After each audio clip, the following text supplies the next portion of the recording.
السلام عليكم ورحمة الله. إن الحمد لله نحمده ونستعينه ونستغفره ونعوذ بالله من شرور أنفسنا ومن سيئات أعمالنا. من يهده الله فلا مضل له ومن يضلله فلا هادي له، وأشهد أن لا إله إلا الله وحده لا شريك له، وأشهد أن محمدا صلى الله عليه وسلم عبده ورسوله. يا أيها الذين آمنوا اتقوا الله حق تقاته ولا تموتن إلا وأنتم مسلمون.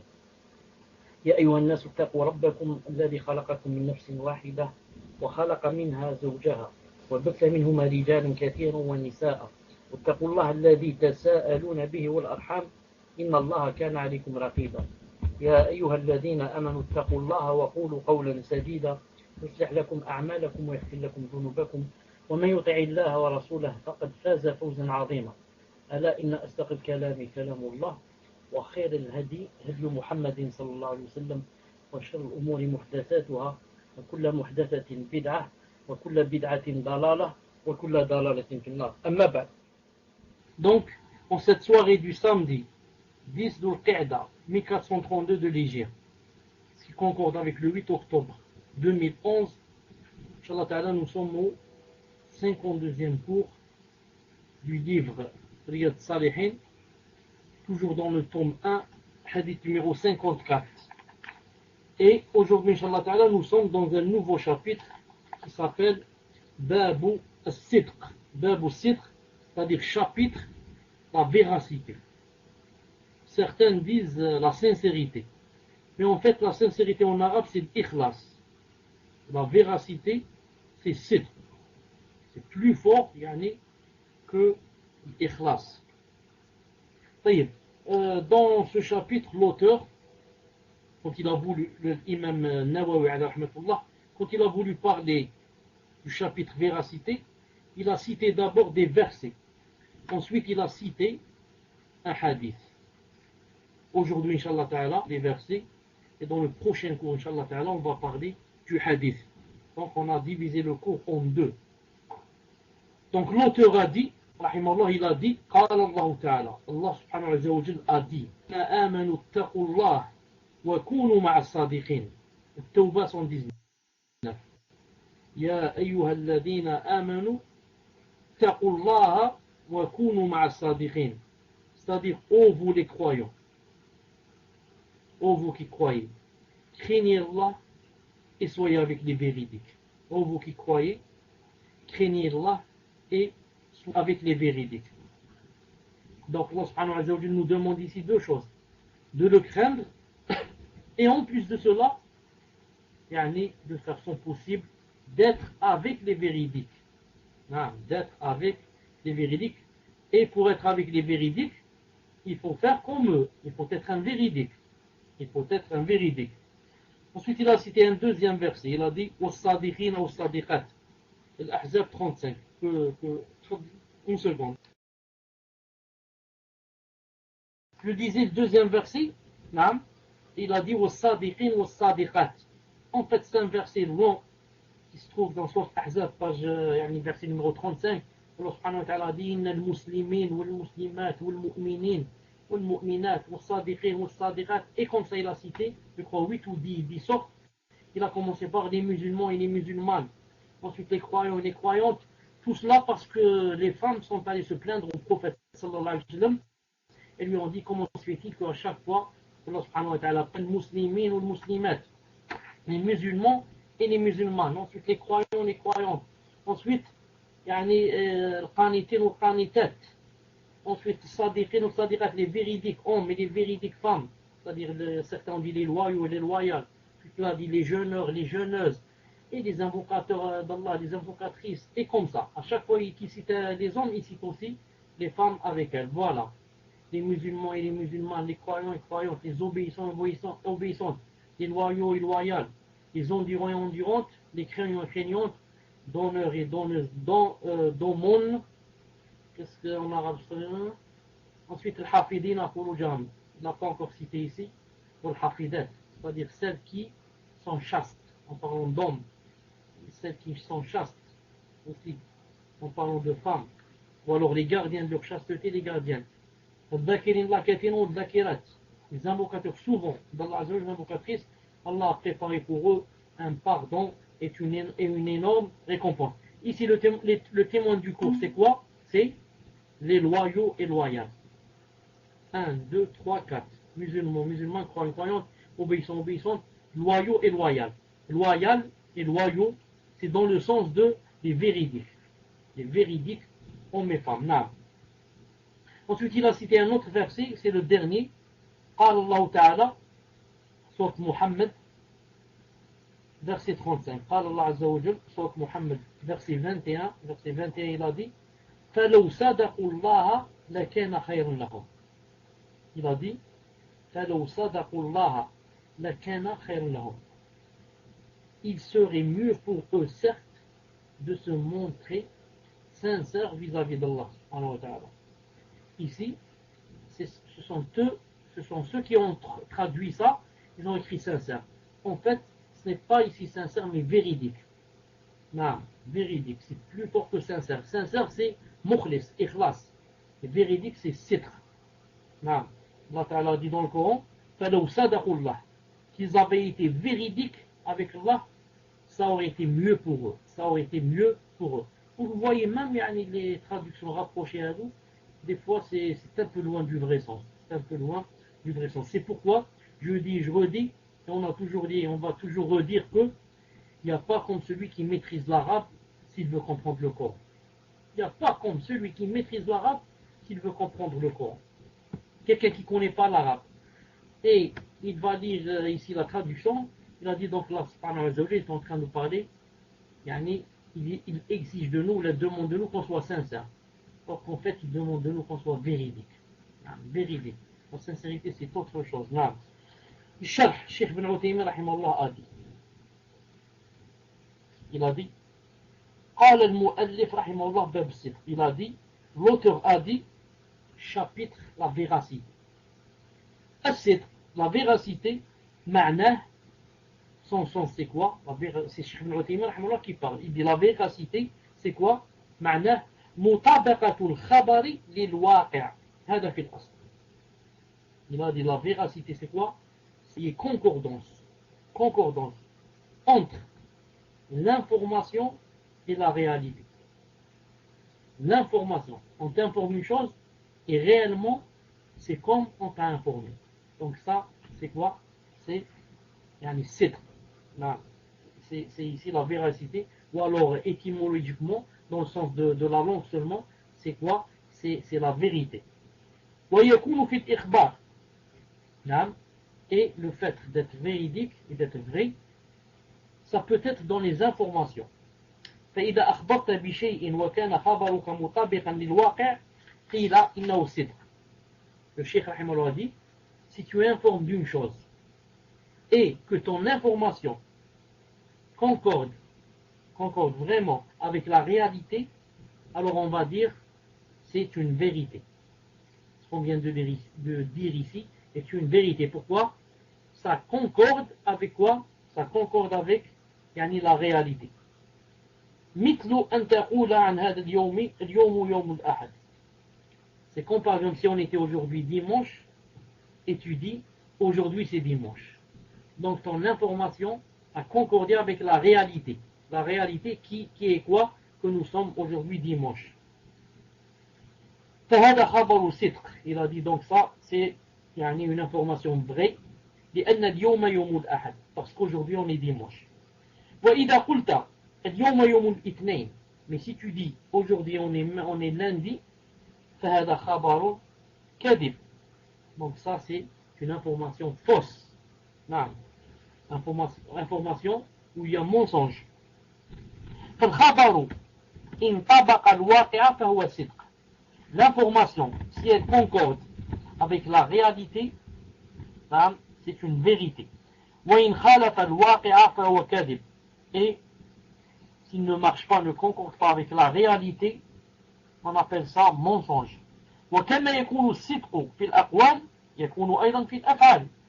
Et comme la vérité peut être dans les informations, peut être dans les paroles et les dires, elle peut être ou elle est aussi dans les actes.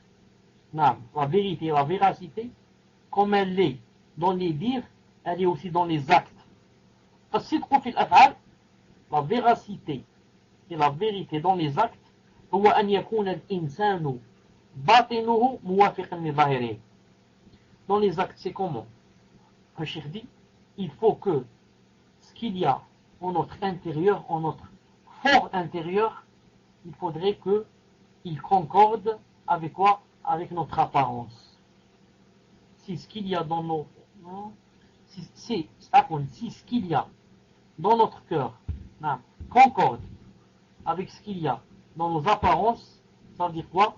Ça veut dire qu'on est vraiment véridique. On est vraiment véridique. بحيث إذا عمل عملا يكون موافقا لما في قلبه.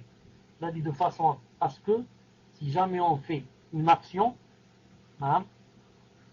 cette action soit vraiment concordante avec ce qu'on a dans le cœur. فالمرائي مثلا ليس بصادق. Ce que le cheikh dit. L'ostentateur, celui qui fait l'ostentation. Par exemple, celui qui fait l'ostentation n'est pas quelqu'un de véridique. Pourquoi? لأنه يظهر للناس أنه من العبيدين. Car l'ostentateur montre aux gens qu'il est masha'Allah, c'est quelqu'un qui est un adorateur. Il adore Allah subhanahu wa ta'ala. وليس كذلك. Alors qu'au fond ce n'est pas vrai. Non, celui qui fait l'ostentation, c'est pas un adorateur, un vrai. C'est un faux. Pourquoi? Le vrai adorateur, c'est celui qui fait ses actions pour Allah. Celui-là, il les a faites pour les gens. Donc, il a montré seulement. Il n'y a pas concordance entre ce qu'il y a dans son cœur et ce qu'on voit nous. Ou le mushrik, ma Allah laysa bisadir. Il en est de même pour le polythéiste et l'associateur, le mushrik. Pourquoi? لأنه يظهر أنه موحد وليس كذلك. Parce qu'il montre aux gens qu'il est monothéiste. Alors qu'au fond, c'est pas comme ça. Au fond, c'est tout autre chose. C'est un polythéiste, c'est un mushrik. نعم. والمنافق, l'hypocrite aussi n'est pas véridique. ليس بصادق. Pourquoi? لأنه يظهر الإيمان وليس بمؤمن. L'hypocrite aussi n'est pas véridique. Pourquoi? Parce qu'il montre aux gens l'iman, la foi. Alors que, au fond, ce n'est pas un croyant. C'est quelqu'un qui ne croit pas en Allah subhanahu wa ta'ala au jour dernier. Ou le mubtadi', laysa bisadiq. Il en est de même pour l'innovateur. L'innovateur, c'est pas quelqu'un de sadiq. C'est pas un véridique. لأنه يظهر الاتباع. Parce qu'il montre aux gens le suivi du prophète sallallahu alayhi wa sallam, qu'il suit la sunna, alors que alors qu'au fond, c'est quelqu'un qui ne suit pas la sunna du tout, peut-être même qui lui déclare la guerre. المهم أن الصدق مطابقة الخبر للواقع. المهم, le cheikh dit, c'est que la véracité, c'est quoi? C'est qu'il y ait concordance entre l'information et entre la réalité, ou alors entre ce qu'on voit et entre la réalité. وهو من سمات المؤمنين. Et la véracité, c'est l'un des signes des croyants. وعكسه الكذب. Et tout à fait le contraire, le mensonge. وهو من سمات المنافقين. C'est un des signes des hypocrites. Il a dit na'udhu billah. Puisse Allah subhanahu wa ta'ala nous préserver. Et vous connaissez tous le hadith qui dit que 4 choses, si elles sont dans le croyant, ce sont des signes d'hypocrisie. Un seul signe, c'est un signe d'hypocrisie. Il a dit s'il y en a 4, c'est que vraiment cette personne est une hypocrite. Entre autres, il a cité quoi? Il a cité parmi les 4, il a cité le mensonge. Il a dit si la personne ment. Ensuite, il a cité le verset où Allah subhanahu wa ta'ala a dit وقوله تعالى يا أيها الذين آمنوا اتقوا الله وكونوا مع الصادقين. Ô vous les croyants, craignez Allah subhanahu wa ta'ala et soyez avec les véridiques.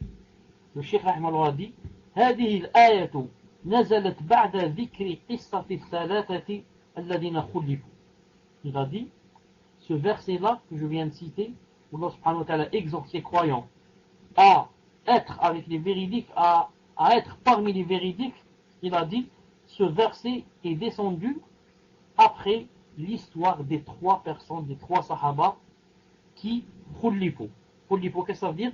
Ça veut dire qui, Allah subhanahu wa ta'ala, n'a pas fait descendre de jugement sur eux, mais il a attardé, il a retardé, il a reculé le jugement et ne l'a pas fait descendre sur eux. وقد تخلفوا عن غزوة تبوك, et il s'était absenté de la bataille de Tabouk. Ka'b ibn Minhum, et parmi eux, si vous vous souvenez, il y avait Ka'b ibn Malik radiyallahu ta'ala anhu, وقد تقدم حديثه, et son histoire, on l'a déjà rapporté. وكان هؤلاء الثلاثة حين رجع النبي صلى الله عليه وسلم من غزوة تبوك, et ces trois sahaba radiyallahu ta'ala anhum, ce qui s'est passé, c'est que lorsque le prophète alayhi salam est revenu de la bataille, de la Ghazwat Tabouk, je ne sais pas si on dit bataille et Ghazwa, وكانوا قد تخلفوا عنها بلا عذر, et ces trois sahaba radiyallahu ta'ala anhum s'étaient absentés, ne sont pas partis avec le prophète sallallahu alayhi wa sallam sans excuse. Ils n'avaient pas d'excuse pour ne pas partir avec lui sallallahu alayhi wa sallam. وأخبروا النبي صلى الله عليه وسلم بأنهم لا عذر لهم. Et ces trois, radiyallahu ta'ala, qu'est-ce qu'ils ont fait? Ils ont informé le prophète sallallahu alayhi wa sallam, après qu'il soit revenu, ils l'ont informé qu'il n'avait aucune excuse. Qu'il n'avait aucune excuse. Alors, فخلفهم أي تركهم. Alors le prophète sallallahu alayhi wa sallam les a délaissés et a dit que on va attendre ce que Allah Azza wa Jalla va descendre sur vous. Allah Ta'ala dit وَعَلَى الثَّلَثَةِ الَّذِينَ خُلِّفُوا, et les trois que Allah Subhanahu wa Ta'ala n'a pas fait descendre de jugement sur eux, أي تُرِكُوا, ils ont été délaissés, فَلَمْ يَبُسَّ فِي شَأْنِهِمْ, Allah Subhanahu wa Ta'ala n'a rien fait descendre sur eux. لأن المنافقين لما قادم الرسول صلى الله عليه وسلم من غزوة تبوك جاءوا إليه يعتذرون إليه. Quant aux munafiqin, les hypocrites, ils n'ont pas fait comme ces trois sahaba. Ces trois sahaba ont dit que Ya Rasulallah, Allah, vraiment on n'a aucune excuse. On n'est pas parti avec toi, on n'a aucune excuse. Puisse Allah subhanahu wa ta'ala nous pardonner. Quant aux hypocrites qui ne sont pas partis aussi avec le prophète sallallahu alayhi wa sallam, ceux-là, qu'est-ce qu'ils ont fait? Ils sont allés vers le prophète sallallahu alayhi wa sallam en lui demandant que l'excuser, qu'il les excuse, et en jurant par Allah subhanahu wa ta'ala le Tout-Puissant que ils avaient leur raison, ils avaient leurs excuses. Donc il y a une grande différence entre les trois sahaba et les hypocrites. Les hypocrites ont dit carrément, les trois sahaba ont dit carrément, on n'avait pas d'excuses.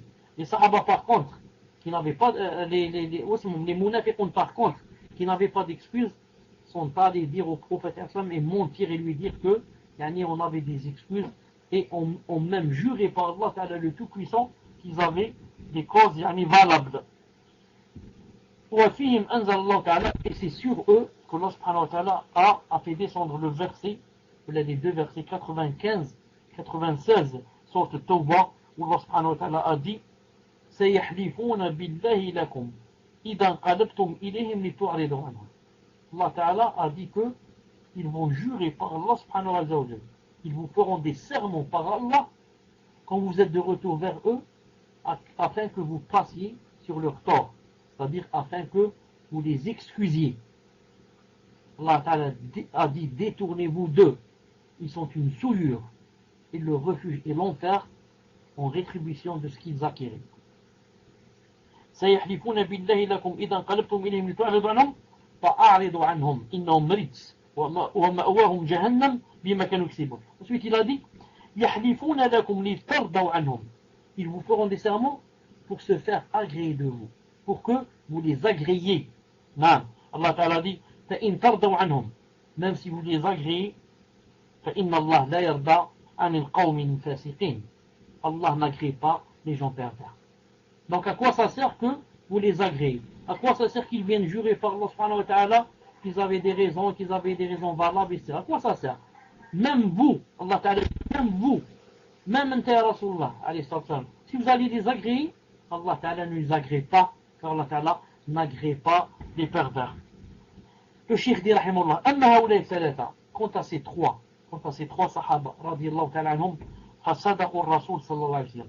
Ils ont été véridiques avec le prophète sallallahu alayhi wa sallam. Ils ne lui ont pas menti.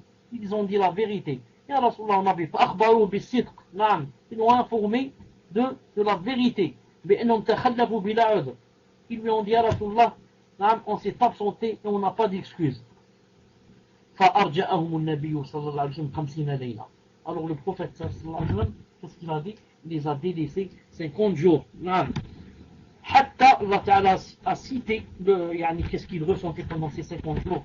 Allah Ta'ala dit dans le Coran, sur Tawbah 118, il a dit حتى إذا ضاقت عليهم الأرض بما رحبت وضاقت عليهم أنفسهم وظنوا أن لا ملجأ من الله إلا إليه. نعم. حتى إذا ضاقت عليهم الأرض بما رحبت. نعم. Il a dit et il a accueilli le repentir des croyants si bien, c'est là que le témoin du cours, si bien que toute vaste qu'elle fut, la terre, elle leur paraissait exiguë, ils se sentaient à l'étroit dans leur propre personne. Et ils pensaient qu'il n'y avait d'autre refuge, d'Allah qu'auprès de lui. Il n'y a pas d'autre refuge. Puis il a créé à le repentir pour qu'il revienne à lui, car Allah est là que lui en repentir, le miséricordieux. Tawbah 118. Regardez ce qu'il dit ici, entre autres, ce qu'il a dit ici, ce qui est le témoin du cours. Il a dit ici, regardez, il a dit si bien que toute vaste qu'elle fut, la terre leur paraissait exiguë et ils se sentaient à l'étroit dans leur propre personne. Regardez, quand la personne fait des péchés, fait des grands péchés,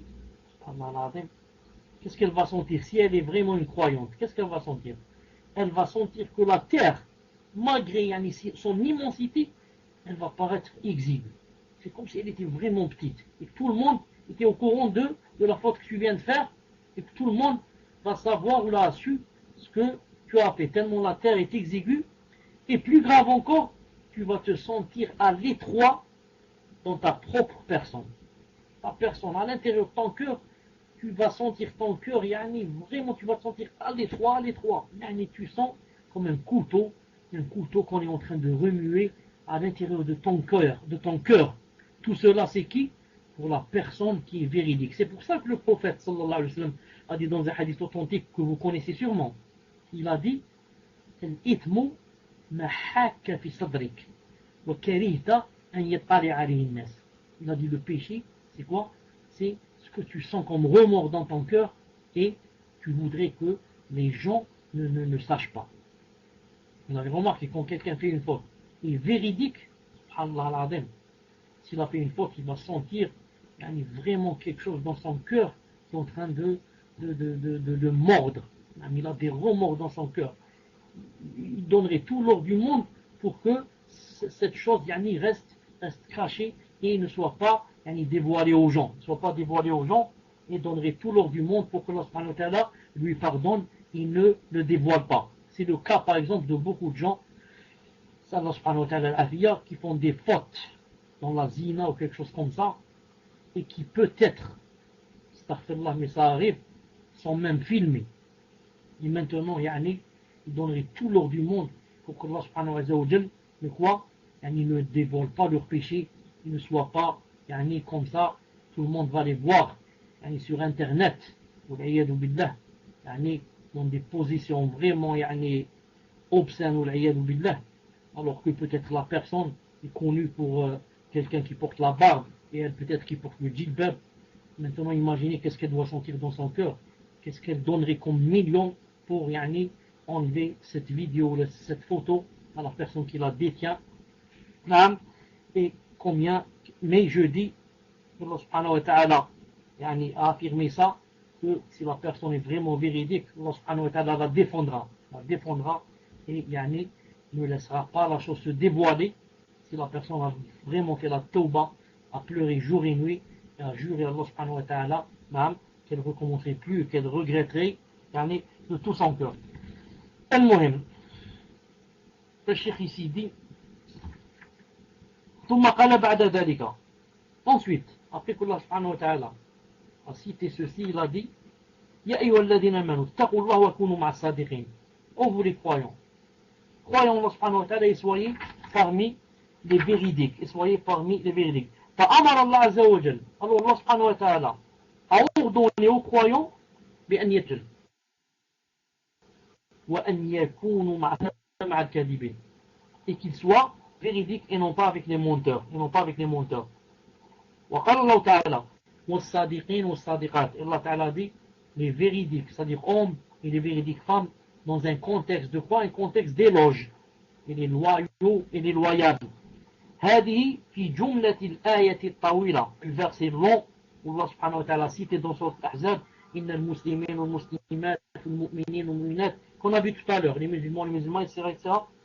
Il a dit فذكر الله الصادقين والصادقات في مقام الثناء. Allah subhanahu wa ta'ala a cité les loyaux et les loyales dans un contexte d'éloge. في بيان ما لهم من الأجر العظيم. Et a montré qu'est-ce qu'ils auraient comme récompense demain, comme d'immenses récompenses lorsqu'ils vont rencontrer Allah subhanahu wa ta'ala. Il a dit, ensuite dans un autre verset, il a dit, qu'on a cité, فَلَوْ صَدَقُوا اللَّهَ لَكُمْ. S'ils avaient été sincères avec Allah, ça aurait été mieux pour eux. Et, لَوْ عَمَلُوا اللَّهَ بِالصِّدْقِ لَكَانَ خَيْرًا لَهُمْ. Et, comme je viens de dire, s'ils avaient, en disant des mensonges, et aussi avec le prophète sallallahu alayhi wa sallam, donc فَنَفَقُوا. Ils ont été des hypocrites. وَأَظْهَرُوا خِلَافَ مَا فِي قُلُوبِهِمْ. Ils ont montré le contraire de ce qu'il y a dans leur cœur. وَعَمَلُوا النَّبِيَّ sallallahu alayhi wa sallam comme étant des menteurs. Ils n'ont pas fait comme les trois sahaba. Les trois sahaba ont été véridiques. Ils ont dit à Rasulullah, on n'a pas d'excuse. On a avec toi à la ghazwa, à la bataille. Les autres non. Ya Rasulullah, les enfants étaient malades. Ya Rasulullah, la femme était malade. Ya Rasulullah, j'avais des problèmes. S'ils avaient été sincères, ça aurait été mieux pour eux. Mais ils n'ont pas été sincères. Donc ce sont de la souillure. Ritz. À quoi ça sert qu'ils jurent par Allah? Même Ya Rasulullah, si tu les agrées, Allah Ta'ala dit dans un autre verset, Al-Ahzab 20, يجزي الله الصادقين بصدقهم ويعذب المنافقين إن شاء. Demain, lorsqu'il rencontrera Allah subhanahu wa ta'ala. إذن علينا أن نصدق. Le cheikh dit alors, il faut qu'on soit véridique. وعلينا à être véridique. وعلينا أن نكون صراحة. Et il faut va devenir masha'Allah, tu vas devenir masha'Allah. Amma idha akhbarta bil kadhib. Mais maintenant si jamais tu vas mentir, wa sirta taktum 'an an-nas, à chaque fois tu vas renier les choses, wa takdhib 'alayhim, et tu vas leur mentir et dire c'est pas vrai, fa innaka sawfa tastamirru fi ghayyik. Alors tu es en train de quoi? Tu es en train de continuer dans ta perdition, fa innaka sawfa tu'addilu masirak. Tu vas corriger ton comportement, ou minhajak, et aussi ton minhaj. Tu vas devenir masha'Allah. Ta'alika bis-sidq. Alors sois véridique, dis la vérité. Ils arrangent. Si c'est quelque chose contre eux, ils nient et renient. Ils disent non, c'est pas vrai. C'est pour ça, ils peuvent prendre les muqtadi'a. Qu'est-ce qu'ils font? C'est ça la différence entre les gens de la sunna et les muqtadi'a. Les gens de la sunna, ils disent la chose, même si elle est contre lui. Et les muqtadi'a, il dit la chose seulement si elle est pour lui. Si elle est contre, il la cache. C'est pour ça les muqtadi'a, les phrases qu'il a dites, qu'il les travaille. Si la phrase que le savant vient de dire, elle est masha'Allah, elle va, elle concorde avec leur minhaj, il la cite. Il te dit, Cheikh Ibn Uthaymin a dit ceci, cela. Mais si dans la même cassette, à la fin, le Cheikh dit quelque chose qui est vraiment contre eux, quelque chose qui est vraiment contre eux, ou il a fait une mise en garde divin. كمل أخ محمد. Il reste le verset qui vient après. Qu'est-ce qu'il dit? ليس لك من الأمر شيء نعم أو يتوب عليهم أو يعذبهم أو يتوب عليهم, ou bien leur pardonne, ou bien il va les châtier. ليس لك من الأمر شيء بإذن الله تعالى. طيب, il est 21h15, le temps que vous prépariez les questions et le temps, Inch'Allah Ta'ala, d'aller manger et revenir. Le dars est terminé pour aujourd'hui. On laisse le hadith pour le prochain cours. Subhanakallahumma wa bihamdik, ashhadu an la ilaha illa ant, astaghfiruka wa atubu ilayk. Et mettez le Coran ou quelque chose, Inch'Allah Ta'ala. Et j'espère que quand je viendrai pour commencer le cours, qu'on sera, bi'idhnillahi ta'ala, que le nombre augmentera dans le salon en Europe. Assalamu alaikum wa rahmatullah. Assalamu alaikum wa rahmatullahi wa barakatuh. Donc je commence la lecture des questions, Inch'Allah.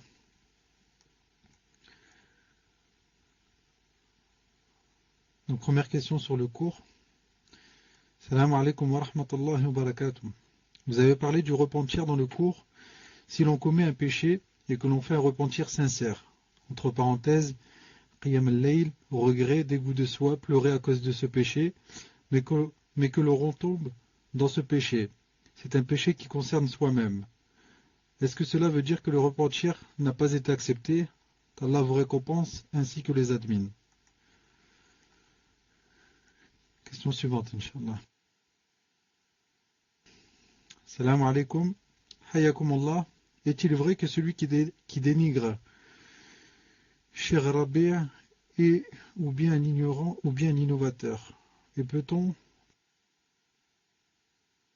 éprouver les gens qui se disent salafis en leur demandant ce qu'ils pensent de Cheikh Rabi'? Question suivante. Assalamu alaikum wa rahmatullahi wa barakatuh, Cheikh. Qu'Allah vous élève en degré et vous a arrêté la prière et sa femme insiste pour qu'il la reprenne. Ils se disputent souvent à cause de cela. En parallèle à ça, ils ont commencé à avoir beaucoup de problèmes. Sa femme pense que le fait que son mari ait abandonné la prière leur a fait perdre la baraka qu'Allah leur avait donnée au début de leur mariage. Comment doit-elle agir vis-à-vis de Barakallahu fikum pour votre réponse? Question suivante. Assalamu alaikum wa rahmatullahi wa barakatuh. Une sœur convertie demande, avant de rentrer en islam, j'ai eu des rapports forcés, non consentis avec un homme qui ont mené à la perte de ma virginité. Contre Allah, est-ce qu'il est légiféré de lire et la surat al-Kafirun, ou c'est moi qui fais une confusion avec al-Witr? Sinon, que faut-il réciter quand on veut prier al-Witr en 3 raka'a ou 5 raka'a? Tfaddal, Cheikh. D'abord, en ce qui concerne cette dernière question, là, je voulais dire que j'ai pas compris certaines questions. J'ai pas compris la cinquième. Je n'ai pas bien entendu. Non. Là, qu'est-ce qu'on doit dire, qu'est-ce qu'on ne doit pas dire. Et la quatrième, la personne avait dit qu'elle a été forcée à faire de mauvaises choses. Maintenant, est-ce qu'elle veut dire, est-ce qu'elle doit mentir? Est-ce qu'elle doit mentir lorsqu'elle veut se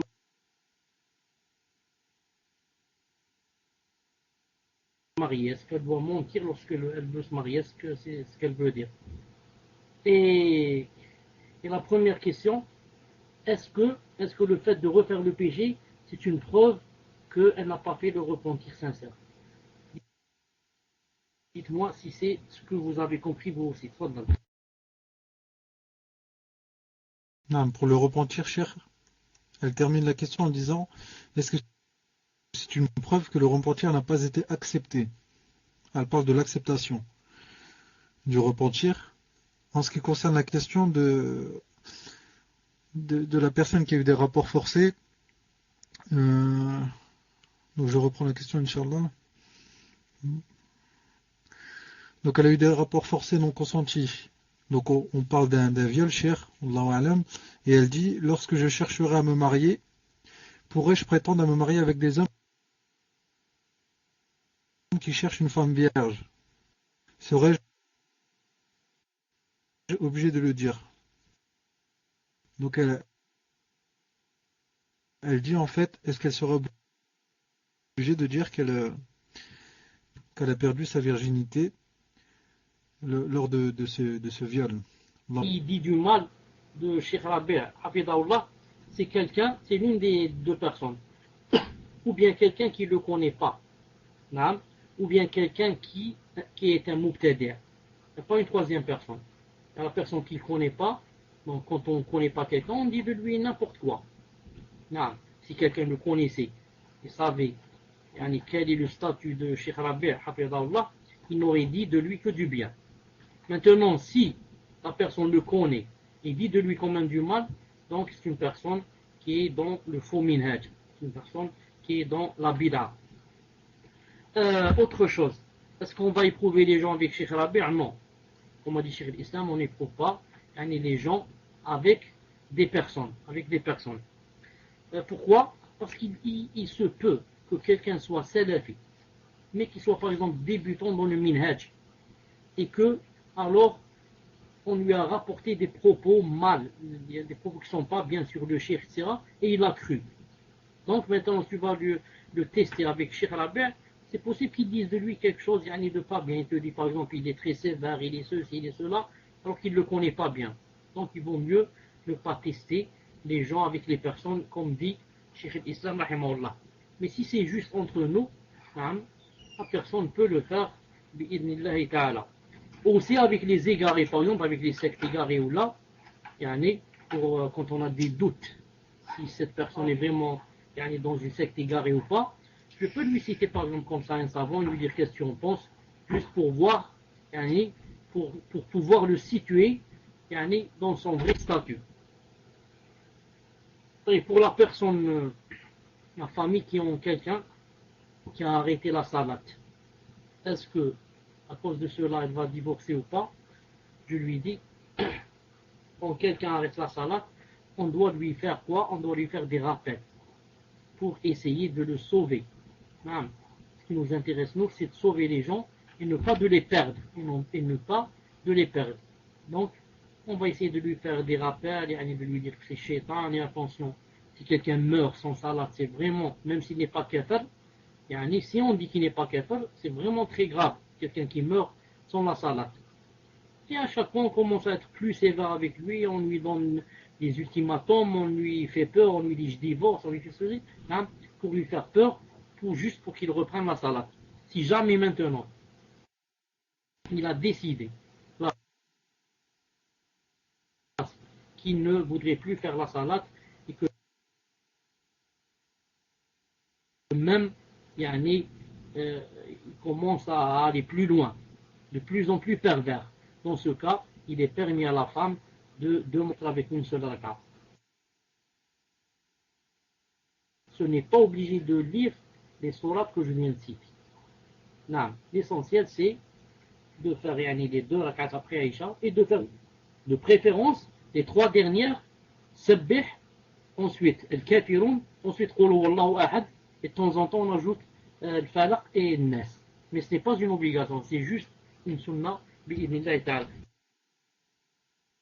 Quoi qu'on dise, la salat est acceptée, incha'Allah ta'ala. Fadla. Non, avant de commencer la... Allah a couvert son péché et doit préserver sa protection qu'Allah a mis entre elle et les gens. Comme le prophète a dit, n'entrera pas au paradis celui dont Allah couvre le péché pendant la nuit et qui le matin venu va le révéler aux gens. Si son mari l'interroge, elle doit jouer sur les mots en disant que c'est en s'amusant que sa virginité est partie, cela pouvant aussi bien signifier le rapport sexuel que la masturbation ou d'autres activités, cheval, vélo, qui peuvent conduire à une rupture de l'hymen. Il y a même des femmes qui naissent sans hymen, donc cela n'a rien d'étonnant. Comme ça a dit le cheikh Hafidahullah. Donc voilà, Inch'Allah Ta'ala, la réponse. Voilà, Inch'Allah Ta'ala, la réponse. En principe, elle ne doit pas parler de cette chose. Sauf si quoi? Sauf si le mari est quelqu'un d'exigeant. Il dit, si elle n'est pas vierge, je ne l'accepte pas. Dans ce cas, ce n'est pas la peine de prétendre à lui. Mais si il n'a pas cette condition, et qu'elle se marie, et qu'il dit pourquoi j'ai trouvé la chose comme ça, elle dit que c'est pas de ma faute, ça s'est arrivé. Parfois, lorsque l'on commet un péché, on se sent tellement mal que l'on ressent le besoin d'en parler à une personne proche. en parenthèse de confiance, qui pourrait nous conseiller, etc. Sachant qu'il ne faut divulguer nos fautes, est-il permis de faire cela? Barakallahu fikum wa jazakumullahu khayran. Question suivante. Assalamu alaikum wa rahmatullahi wa barakatuh. Est-il permis de mentir pour aider un frère de confiance s'il est dans l'embarras? S'il est dans l'embarras et si ce message, si je le fais, faut-il que je fasse le repentir? Barakallahu fikum. Question suivante, Inch'Allah. Salam alaikum, cher. Nous sommes des sœurs qui prenons des cours de tajwid sur Paltalk. Nous avons notre room avec un code et nous sommes 5. On se connaît chacune, a confiance en l'autre. Une sœur souhaite participer mais fait des péchés en public et son minhaj n'est pas clair. Nous lui avons refusé de participer. Sommes-nous en tort? Barakallahu fikum, qu'Allah vous préserve. Tfadal Cheikh.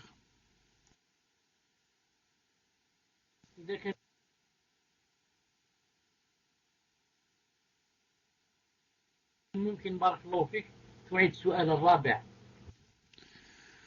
Non, je répète, Inch'Allah, messager dont Allah ne nous a pas donné de renseignements par tous à leur époque. Barakallahu fikum wa jazakumullahu khairan. Tfadal Cheikh. Vous m'entendez? Je réponds, Inch'Allah Ta'ala, d'après comment j'ai compris cette question. Voilà. Si au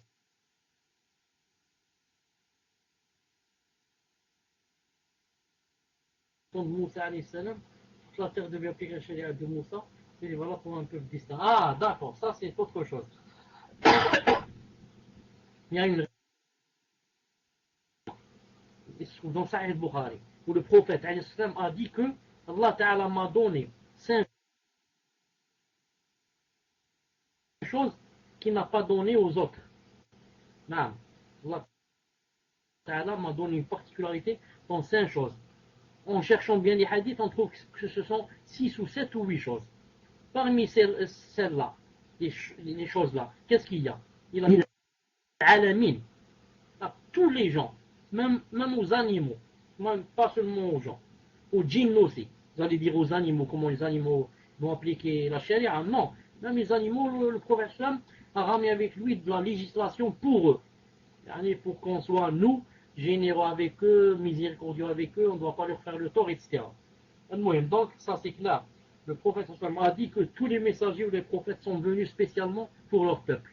Quant à moi, j'ai été envoyé l'île alamin, à toutes les personnes, et même y compris les djinns, bi'idnillahi ta'ala.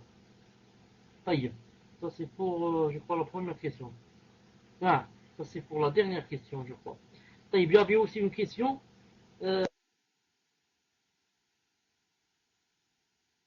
ليس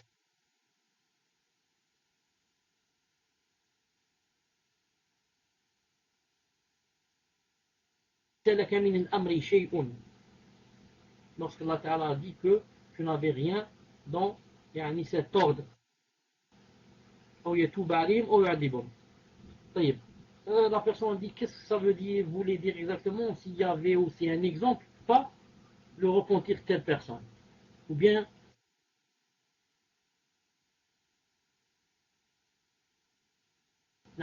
je l'excuse pas cette personne.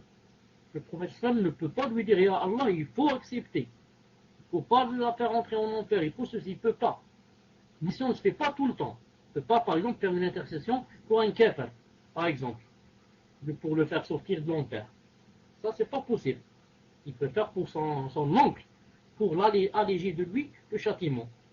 Donc Allah subhanahu wa ta'ala, beaucoup de choses sont seulement à lui. C'est lui qui a le premier et dernier mot. Personne ne peut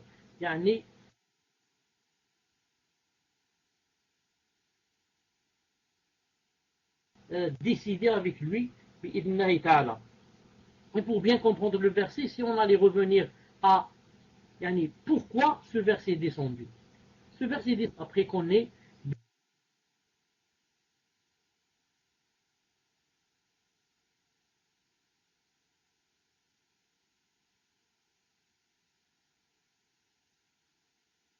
blessé le prophète sur sa tête et on lui a cassé une de ses dents, et que vraiment il était en colère. Qu'est-ce qu'il a fait? Il a commencé à faire des doigts contre eux.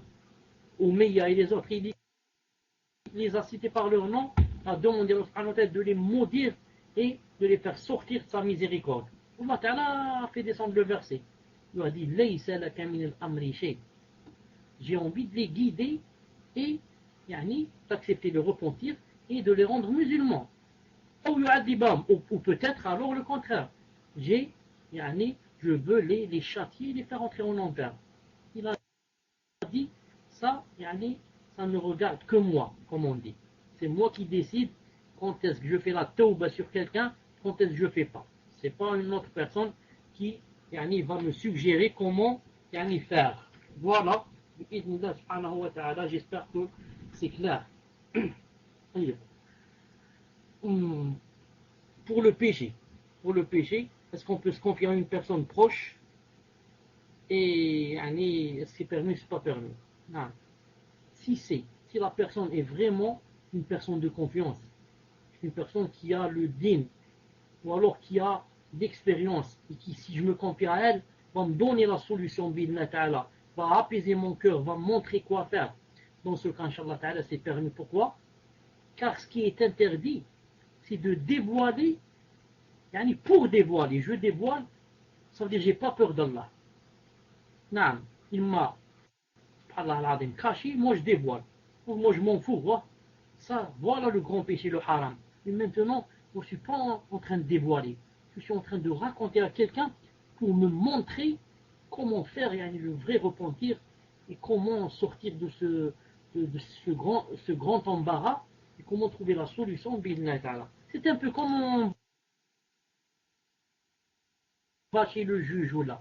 Le juge, tu lui racontes tout. Chez l'avocat, tu lui racontes pour que tu te montres quoi faire. Maintenant, tu ne racontes pas, je ne peux pas t'aider. Mais on doit choisir vraiment une personne digne de confiance, qui ne raconte pas aux autres, etc. Et ne pas choisir un groupe de gens pour se confier. On choisit une personne vraiment digne de ce statut. Pour la question qui a dit mentir pour aider un frère, je dis Allah subhanahu wa ta'ala, comme a dit Omar ibn Khattab, il y a en islam, il y a beaucoup de solutions à la place des mensonges. Il y a le fait comment on dit, je ne sais pas comment on dit ça en français, le ma'arid. Ma'arid, c'est de faire semblant de dire une chose pour faire croire que c'est autre chose. Non, je dis une chose pour faire croire que c'est autre chose, alors je n'ai pas menti. Vous comprenez? C'est comme si, par exemple, ce que faisaient certains salafs quand on frappait à leur porte, ils disaient est-ce que X est là? Est-ce que X est là? Alors que X, des fois, était là, dans la maison. Mais c'était quelqu'un qui n'avait pas le temps de sortir, il va sortir toutes les 5 minutes. Quelqu'un qui est talib ilm ou bien qui étudie, qui n'a pas le temps, etc. Alors que disait par exemple sa femme?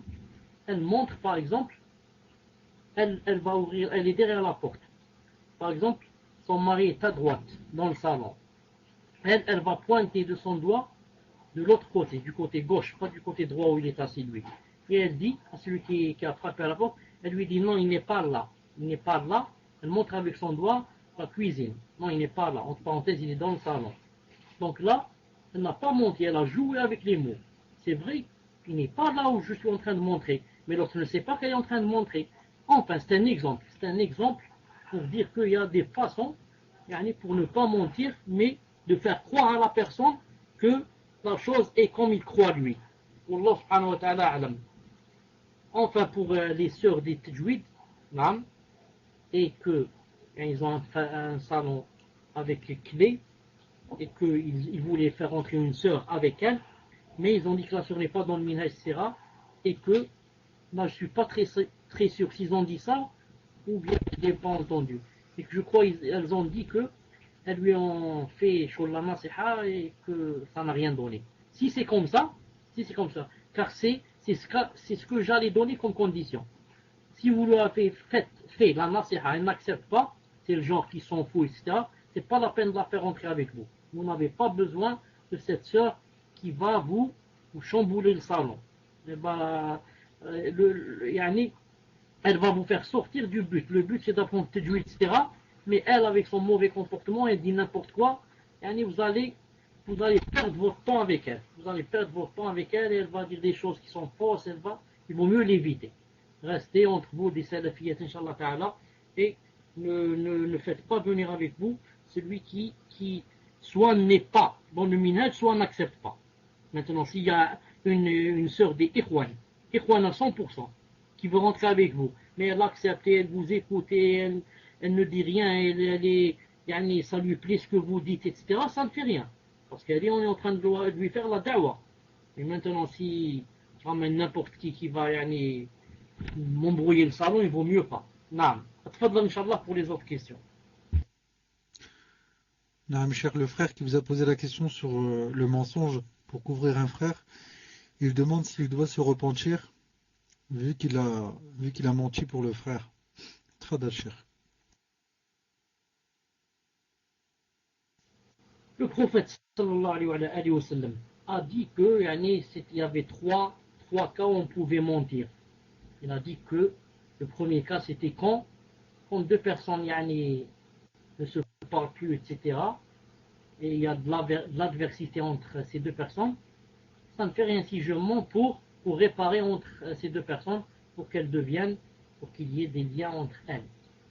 Et le deuxième cas, il a dit le mari avec son épouse et l'épouse aussi avec son mari. Et le troisième cas, il a dit dans la guerre.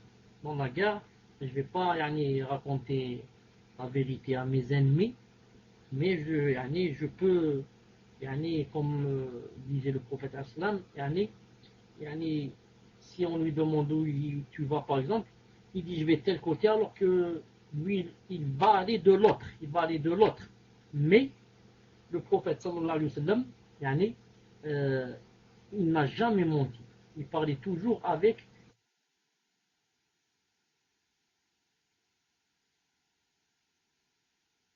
des jeux de mots, il parlait toujours avec des jeux de mots. Donc je dis à cette personne, Inch'Allah Ta'ala, que yani, ce serait mieux de demander pardon à Allah subhanahu wa ta'ala, de dire que yani, la prochaine fois je ne referai pas cette chose, Inch'Allah Ta'ala. Tfadal. Donc la question suivante, Inch'Allah. Assalamu alaikum, cher. Ma mère est musulmane et pratiquante. Entre parenthèses, prière, ramadan, etc. Après la mort de mon père, elle s'est remariée avec un kuffar. Je lui ai dit que c'était interdit. Elle ne m'a pas écouté. Pourriez-vous lui faire nasiha min fadlikum? Elle se trouve à côté de moi. Jazakumullah khairan. Question suivante. Assalamu alaikum wa rahmatullahi wa barakatuh, ya cheikh. La question concerne le nom de famille que l'on doit choisir pour un futur bébé, Inch'Allah. Le père est un Français converti, donc il a un nom de famille français. Et la mère est musulmane d'origine, et donc elle a un nom de famille à consonance musulmane. Sachant qu'en France, on a le droit de donner le nom de famille que l'on veut à notre enfant, c'est-à-dire celui du père seulement, ou celui de la mère seulement, ou celui des deux parents. Que doit-on faire dans ce cas-là, Yachir? On lui donne le nom de famille du père qui est français, ou bien le nom de famille de la mère qui est musulmane. Jazakumullah khairan. Question suivante. Salam alaikum shaykhana, hafizakumullah. Un frère a pour habitude de se rendre au Maroc afin d'y vendre différentes marchandises. Arrivé au barrage des officiers de police, ces derniers lui demandent une somme d'argent pour le laisser passer. S'il ne donne pas cette somme d'argent, les officiers de police lui saisissent sa marchandise. Que doit faire ce frère? Y a-t-il un mal à ce qu'il leur donne de l'argent pour qu'il puisse faire son commerce? Jazakumullah khayran. Question suivante. Salam alaikum wa rahmatullah. Quel est le chemin le plus sûr pour un débutant dans l'islam au niveau de l'apprentissage pour se préserver des ambiguïtés? Que me conseillez-vous, cher? Question suivante. Salam alaikum, cher. Hafizakumullah. La femme qui perd son époux doit-elle porter des vêtements blancs en signe de deuil? avec Adilla à l'appui. Barakallahu fikum. Tfadal, Cheikh. Je commence, Inch'Allah Ta'ala, par la cinquième pour ne pas l'écrire. Non, je commence par la cinquième pour ne pas l'écrire. En islam, pendant la période, est-ce que quelqu'un peut me dire comment ça s'appelle en français la période? Yani quand la femme perd son mari, les 4 mois et 10 jours. Quand c'est divorce, on dit période de viduité. Et quand c'est le deuil, d'accord. Pendant la période de deuil en islam, il n'y a rien en ce qui concerne yani, la spécificité des habits. Il n'y a rien qu'il faut s'habiller en noir, mais qu'il faut s'habiller en blanc, mais qu'il faut s'habiller avec telle ou telle tenue.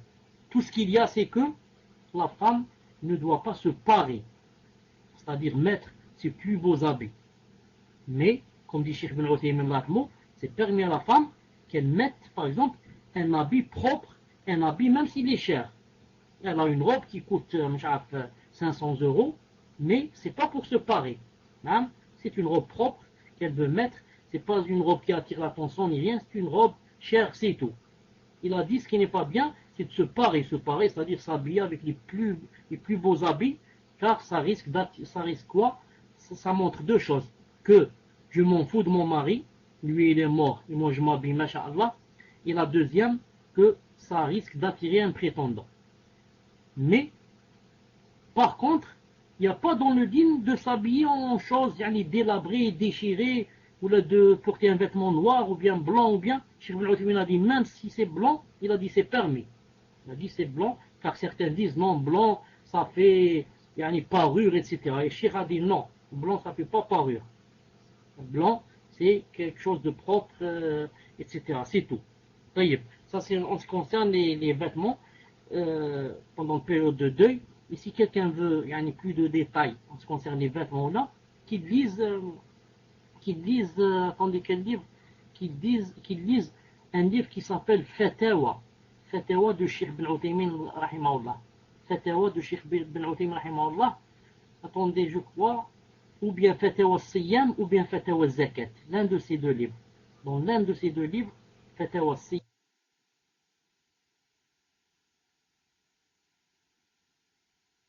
Siyam, ou bien Fatawa Zakat, il a parlé spécialement de cette chose, Inch'Allah Ta'ala.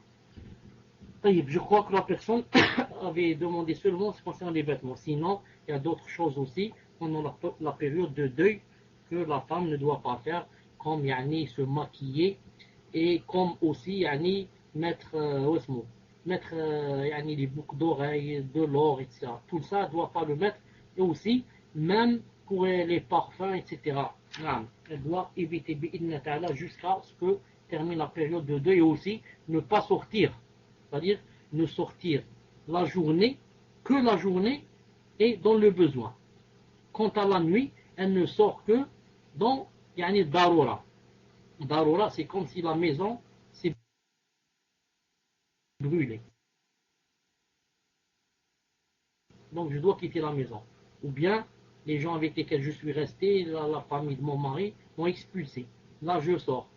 Ou bien on m'a dit la guérison de l'ignorance. L'aï, c'est quoi? C'est la maladie de l'ignorance. C'est la maladie de l'ignorance. Donc, l'ignorance est une maladie que Allah subhanahu wa ta'ala nous guérisse de cette maladie. Ensuite, dans l'autre question, la personne dit que ma mère est une musulmane et qu'elle s'est mariée avec une personne, avec un kafir. Et que maintenant, Inch'Allah ta'ala, elle dit qu'elle est devant celle qui a posé la question et qu'elle est en train d'entendre la réponse, Inch'Allah ta'ala. Je dis à cette mère qui est musulmane, alhamdoulilah, que, bon, elle ne m'a pas dit si je devais parler en arabe ou en français, mais sûrement en français. Je dis que, ya ukhti. Je sais, Inch'Allah ta'ala, que tu es musulmane, mais en te mariant avec un kafir, tu as fait une faute que si Allah subhanahu wa ta'ala ne te pardonne pas et que tu ne fais pas le repentir pour cette faute, si demain tu vas le rencontrer, ce sera vraiment grave. Pourquoi? Car il n'est pas permis à quelqu'un qui n'est pas musulman de se marier avec une musulmane. C'est seulement permis aux musulmans de se marier avec une chrétienne ou une juive. L'homme seulement, pas la femme. Si la femme se marie avec quelqu'un qui est kafir, ou bien, elle est devenue kafira, si elle dit c'est permis, elle dit non, je m'en fous, c'est permis. Je ne reconnais pas le verset qui dit c'est interdit. Dans ce cas, elle est devenue kafira. Si elle meurt, elle ne sortira jamais de l'enfer ou l'ayad billah. Mais maintenant, si elle reconnaît, elle dit je reconnais que c'est haram, mais je l'ai fait. Dans ce cas, elle est devenue seulement perverse. Ça veut dire, elle doit quoi? Elle doit faire la tauba et le repentir. Et la tauba ici pour une femme pareille, c'est quoi? C'est de demander à l'homme, c'est à partir du moment où elle a appris, elle a compris le jugement d'Allah, elle ne permet plus à l'homme de l'approcher. Il lui dit, je suis en période de viduité. Je te donne maintenant le temps que je termine ma période de viduité pour que tu choisisses entre rentrer en islam, on continue de vivre ensemble, on est mariés, ou bien on arrête carrément. Non, ou bien on arrête carrément, on se termine entre nous. Donc c'est ça, Inch'Allah Ta'ala, le jugement d'une femme qui se marie, d'une musulmane qui se marie avec un kafir. Si quelqu'un va dire pourquoi Allah Ta'ala a permis à l'homme de se marier, le musulman, il se marie avec la juive et la chrétienne, et pas la femme avec le chrétien et le juif. On a dit que l'homme, comme a dit Ta'ala, l'homme, dans toutes les sociétés, c'est lui qui commande. Quand ils vont avoir des enfants, si c'est un homme qui est musulman, il a le dessus sur sa femme qui est juive ou bien qui est chrétienne. Il lui dit, si c'est un garçon, notre enfant, on doit le circonscrire, la circoncision. Et je l'appelle Mohammed, je l'appelle Ali, et comme ça. C'est lui qui commande, il a le dessus sur elle. Maintenant, si c'est une femme musulmane mariée avec un chrétien, c'est un homme, c'est lui qui commande. Il va dire non, il va aller à l'église. Je l'appelle Jean-Pierre, pas de circoncision. Et ceci et cela. Elle dit premièrement. Et deuxième chose, la chose aussi très importante, c'est quoi?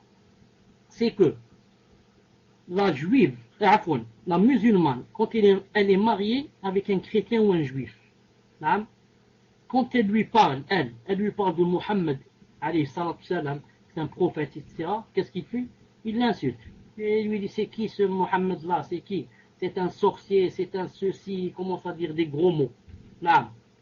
Quant au musulman, quand il est marié avec la juive ou la chrétienne, elle va lui dire, Marie a dit, Jésus a dit, que va lui dire le musulman? Il va lui dire, Jésus, alayhi salatu salam, Jésus, oh sallallahu alayhi wa sallam, c'est l'un des 5 meilleurs prophètes, min ulil izm, masha'Allah. Nous aussi on aime Jésus, et on l'aime mieux que vous. D'aller la preuve, tellement on l'aime, on ne dit pas qu'il est Dieu, on dit que c'est seulement Abdullah et son prophète et son esclave. Donc vous voyez la différence entre un musulman marié avec une chrétienne et une musulmane mariée avec un chrétien. Je demande à Allah subhanahu wa ta'ala d'aider cette sœur qui vient de poser cette question, c'est-à-dire la mère de cette sœur, et de raffermir son cœur et de l'aider à dépasser Inch'Allah cette épreuve et que Allah subhanahu wa ta'ala lui fasse la miséricorde et l'aide afin qu'elle sorte de ce gouffre, parce que si jamais elle meurt comme ça, c'est vraiment grave pour elle. Pour le couple qui avait dit que le père avait un nom de famille à consonance kofar, et la mère avait un nom de famille qui a consonance musulmane. Maintenant, comment on va appeler l'enfant? L'enfant, on va toujours l'appeler par le nom du père. L'enfant, on va l'appeler par le nom du père. Ce n'est pas le nom qui va l'empêcher de rentrer au paradis. Ce n'est pas parce qu'il s'appelle Jean-Claude ou Lamartine ou je ne sais pas Victor Hugo qu'il ne va pas rentrer au paradis.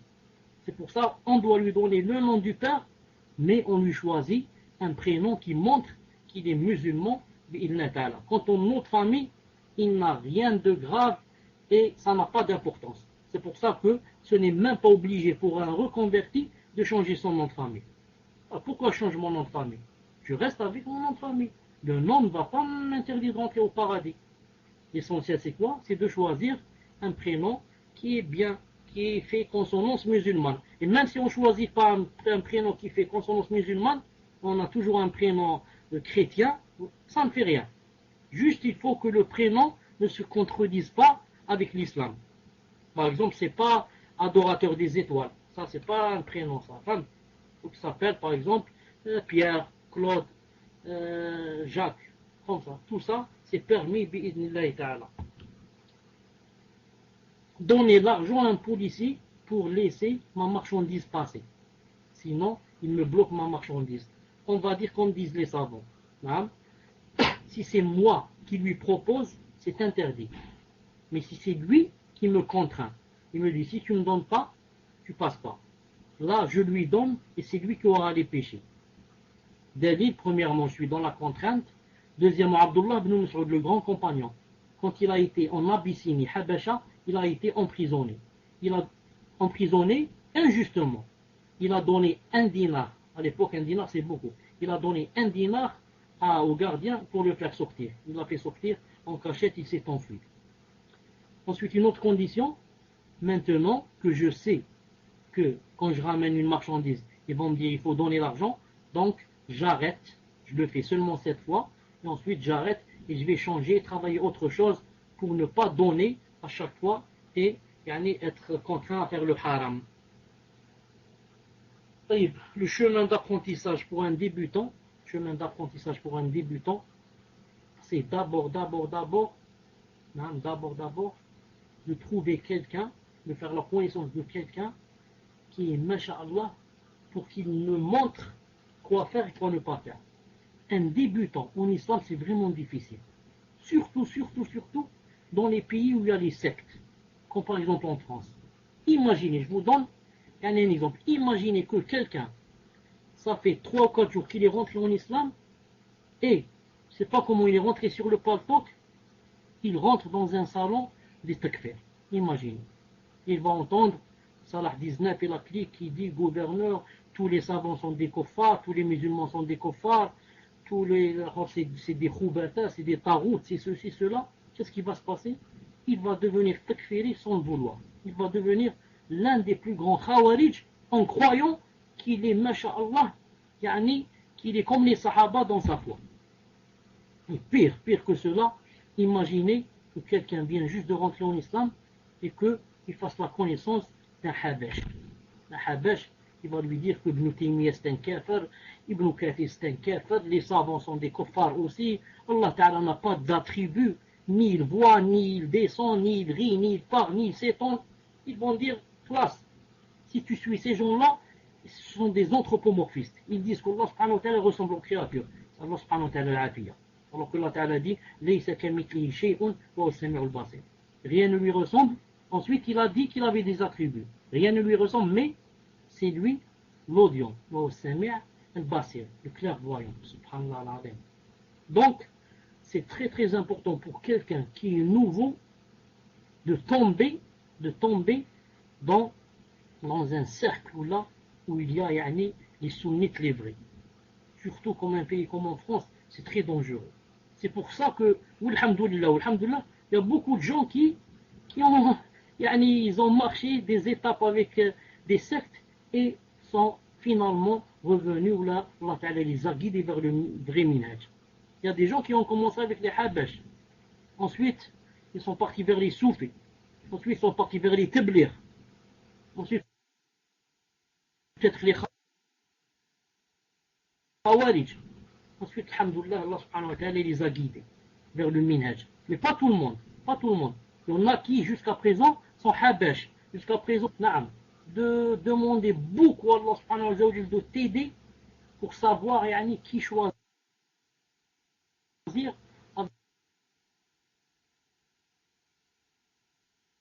avec qui je vais commencer.